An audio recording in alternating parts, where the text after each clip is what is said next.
Hi, I'm Nicholeen Peck, and I teach all about parenting and family communication, and I do that through the lens of the principle self-government. In this video, I'm going to be talking about 5 ways to help your anxious child.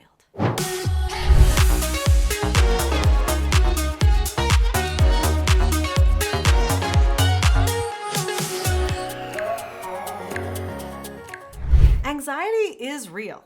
In fact, all people have a certain amount of anxiety, but some people have a little bit more. In this video, we're going to be talking about what anxiety does to children and 5 ways that parents can prepare their children to deal with anxiety or anxiousness, even if it's becoming a persistent problem. So what does anxiety do to children?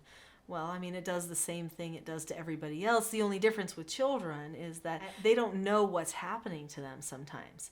They just get thrown down this train track called anxiety, feeling like they are completely abandoned and it's very unsafe. Now, of course, adults can feel like life isn't safe either, but because they have more life experience, maybe they've even had a little bit more, talk therapy or something where they've been able to go through some cognitive skills and cognitive development, they can talk themselves out of some of their anxiety, where children don't naturally possess that skill unless somebody trains them as well. So it is important that you do talk to your children about the different thoughts that are going through their head and help them work through those.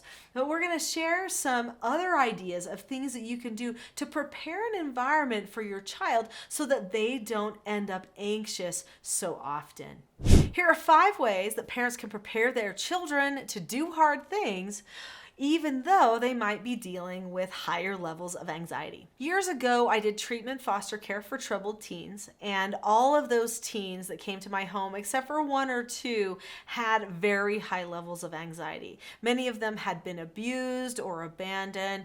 They had had very traumatic experiences in their life related to things with the law sometimes, or family members and their treatment of them. And so they had a lot of triggers. These triggers led them to have higher levels of anxiety in a lot of different circumstances. So what we did is we decided it was time to work on the triggers. They couldn't just use them as excuses and say, well, that triggers me. I don't feel safe doing that. Especially when I know as their parent and person who was doing treatment for them, that particular activity, whatever it is, maybe just coming up in front of a group and introducing themselves, is a completely safe behavior. In fact, it's an adult skill that a person needs to learn how to use. We need to teach our children the skills they need for success, even if it's uncomfortable. So number 1 is focus on adult skills training. That is one thing that your child needs to learn in your home, are the vital skills to become a functioning adult. That means that you've got to prepare your child by saying, there's a lot of things that we're going to learn that might not always come naturally to you, but that's okay, because adult skills are things we all learn over time, and I'll help you through them, right? No problem. We're going to learn how to cook food, chop food. We're going to learn how to garden and sew and fix things, repairs and stuff like that. We need to learn all of those things, I would tell my child, so that you can be confident in adulthood. A lot of times the reason somebody has anxiousness or higher levels of anxiety is actually because their skill development is low. And those adult skills and developing them by helping the child learn to work more actually increases their confidence in the long run, which decreases their anxiety in certain circumstances. I have more ideas for you, but before we get to those, click that subscribe button. You'll not want to miss the videos that happen on this channel related to your family and happiness and unity that you could achieve. Click the subscribe now.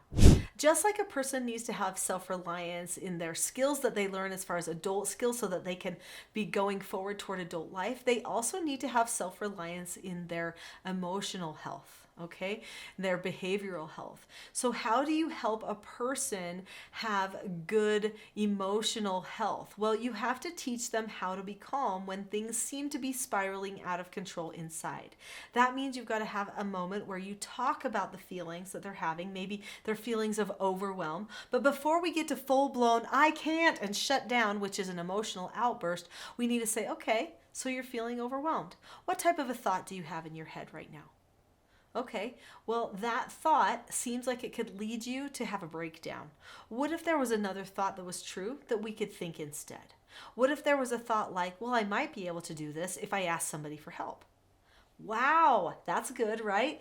Then you could prompt them to come to you and ask for help. So, analyzing what's going on the inside is super important for helping some of that anxiousness that they are feeling that's impacting things on the outside. This leads me to number 3, which is good open communication. You need to maintain open dialogue with your child about their feelings and about their thoughts and the things that they are going through when they have these troubling behaviors.